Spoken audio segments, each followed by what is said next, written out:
অনেকেই হয়তো জিজ্ঞেস করেন যে একাদশী করলে কি হয়, ঈশ্বর প্রাপ্তি হয়, দেবতা প্রাপ্তি হয়? না না না, এইসব আমি জানি না, কি হয় সেটা আমি জানি না। তবে আত্মিক একটা সুখ পাওয়া যায়, আত্মিক শান্তি পাওয়া যায়, এটা আমি বুঝি, উপলব্ধি করতে পারি। আর আমাদের ধর্মশাস্ত্রে তো বিভিন্ন রকম কথা লেখা আছে। সাধুগুরু বৈষ্ণব গুণীজন যারা রয়েছেন, সজ্জন শিক্ষিত ধর্মপ্রাণ মানুষ যারা রয়েছেন, তারাও বিভিন্ন রকমভাবে ব্যাখ্যা করেছেন। বিজ্ঞান একরকমভাবে ব্যাখ্যা দিয়েছেন, তবে সেটা কিন্তু আমাদের এই সনাতনীকে আমার মনে হয় দেখে দেখে বা তার সঙ্গে অনেক মিল। কারণ যেহেতু সনাতন আদি অনন্তকাল থেকে চলছে, আর বিজ্ঞান দিন দিন ধীরে ধীরে ডেভেলপ হচ্ছে, এবং আমরা কিন্তু আবার সেই এই যে ধ্যান প্রাণায়াম বিভিন্ন রকমভাবে সেই পুরনো দিনগুলোতেই ফিরে যাওয়ার চেষ্টা করছি। কারণ ডাক্তারবাবুরাও কিন্তু বলছেন যে ঈশ্বরের উপর বিশ্বাস করো, ভগবানের উপর শ্রদ্ধা রাখো, মানুষের উপর ভরসা রাখো, নিজের উপর আস্থা রাখো, আর যতটা সম্ভব নিজেকে সময় দাও। কারণ তুমি বেঁচে আছো তোমার জন্য, তুমি কিন্তু পরিবারের জন্য বেঁচে নেই। কারণ তুমি যেদিন পৃথিবীতে থাকবে না, সেদিন এই পরিবার এই পৃথিবী একই রকমভাবে চলবে, শুধু তুমি থাকবে না। কাজেই নিজেকে বাঁচাও, নিজে বাঁচো। আর নিজে বাঁচতে গেলে প্রাণায়াম দরকার, আত্মসংযম দরকার, আর হচ্ছে ধ্যান দরকার। আর ধ্যানের মধ্য দিয়ে কী পাওয়া যায়? শান্তি পাওয়া যায়, ঐশ্বরিক শান্তি পাওয়া যায়, সমৃদ্ধি। সেটা তো অর্থ ধন দৌলত এইসব, এতে একটা সাময়িক সুখ আসে বটে, হ্যাঁ, কিন্তু যেটা সার্বিক সুখ সেটা কিন্তু ঐশ্বরিক আশীর্বাদ, গুরুজনদের আশীর্বাদ, বড়দের আশীর্বাদ থেকেই পাওয়া যায়। মানসিক শান্তি যেটা যেটা তৃপ্তিতে ঘুমানো যায় রাত্রিবেলা।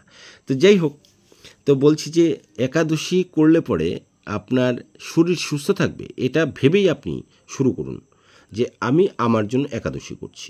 কোনো ভগবানের জন্য একাদশী করতে হবে না। একাদশী করে আপনাকে ঈশ্বরকে খুশি করতে হবে না, কোনো দেবতাকেও খুশি করতে হবে না, কৃষ্ণকেও খুশি করতে হবে না, রাধাকেও খুশি করতে হবে না। কারণ আপনি যদি একাদশী নাও করি, ঈশ্বর এমনিতেও সন্তুষ্ট থাকেন। কারণ ঈশ্বর সন্তুষ্ট হয়ে আমাদেরকে বর প্রদান করে এই পৃথিবীতে পাঠিয়েছেন। সর্বশক্তিমান ঈশ্বর, তার হাতে সমস্ত ক্ষমতা। কাজেই আমি কি করলাম না করলাম তাতে ঈশ্বরের কিচ্ছু যায় আসে না। আমি যা করছি সেটা মাথায় রাখতে হবে, আমার জন্য করছি। আপনি যা করছেন সেটা ঈশ্বরের জন্য করছেন না, আপনার জন্য করছেন। আপনি সকালবেলা বলেন না নৈমিত্তিক পুজো করছেন, নিত্য পুজো করছেন, কার জন্য করছেন? ঈশ্বরের জন্য? না না না না, আপনার জন্য করছেন। কারণ আপনি হয়তো সেখানে মানসিক শান্তি পাচ্ছেন, নইলে পরে সেখানে আপনার কোনো চাওয়া পাওয়া আছে ঈশ্বরের কাছে, কিছু তো আছে। আমরা প্রত্যেকটা ব্যক্তি স্বার্থান্বেষী, তাই না, কোনো না কোনো দিক থেকে। কিন্তু ঈশ্বর নির্লোভ, তার কোনো লোভ নেই, নিরাকার ব্রহ্মস্বরূপ।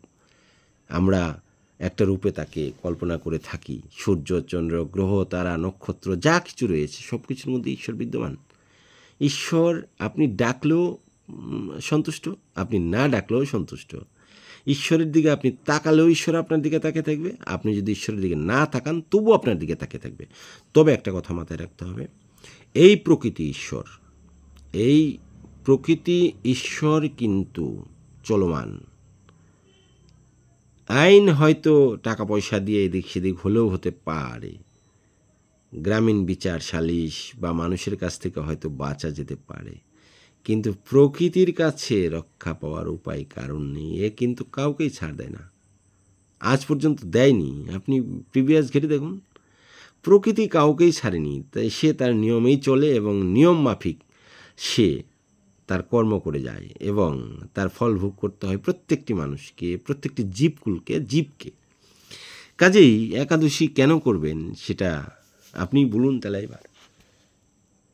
ধর্মের জন্য, ধর্ম রক্ষার জন্য, ঈশ্বরকে সন্তুষ্ট করার জন্য, ঈশ্বরকে খাওয়াবার জন্য, ঈশ্বরকে পাবার জন্য হতে পারে। সেটা মেবি অর নট মেবি, সেটা নিয়ে আমি তর্ক বিতর্ক করবো না। অনেকেই আধ্যাত্মিক লাভ করেছেন, ঊর্ধ্বগতি লাভ করেছেন, সাধু সন্ত হয়েছেন, তাদের শ্রীচরণে আমার প্রণাম।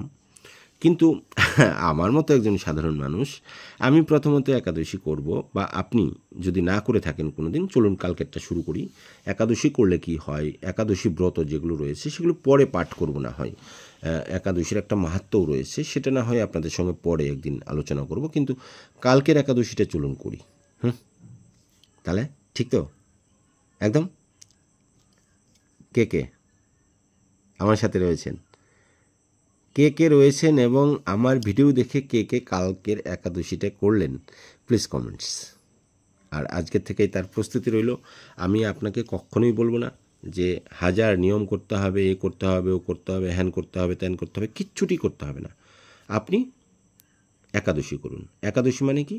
আপনি ভারী খাবার খাবেন না, ভাত ডাল সবজি এগুলো খাবেন না, পারতপক্ষে রুটিটাকেও অ্যাভয়েড করুন, ফল ফলাদির উপরে চলার চেষ্টা করুন, সবুজ সবজি, তেল ঝাল নুন এসব ছাড়া খান, জলপান করুন, কোনো প্রবলেম নেই আমার মনে হয়।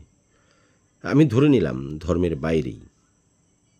তবে সূর্যচন্দ্রের আকর্ষণ বিকর্ষণে যখন নদীতে জোয়ার আসে, তাহলে একাদশী একটা দিন তো, একটা তিথি তো, নিশ্চিতভাবে কিছু হলেও এই পৃথিবীর উপর সূর্যচন্দ্রের বা কিছু একটা ব্যাপার থাকে। এবং এই দিনে যদি এটা করা হয় এবং সেটা যদি মানসিক দিক থেকে আমরা সুস্থ থাকি এবং সম্পূর্ণভাবে নির্দোষ প্রমাণ করতে পারি, সারাটা দিন ঈশ্বরের নামে কাটাতে পারি, মানে সৎ পথে চলতে পারি, সুকর্ম করতে পারি, দান ধ্যান করতে পারি, আলটিমেটলি আমার মনে হয় প্রফিট হবে, ঠিক না?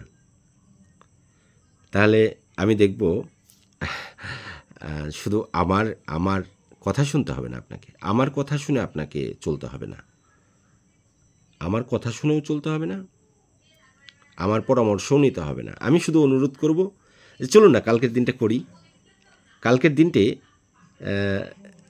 কৃষ্ণ নামের উপর দিয়ে চলুক।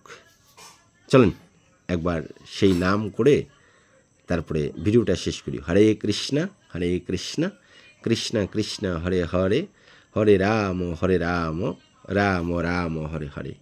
জয় রাধে, জয় শ্রীকৃষ্ণ।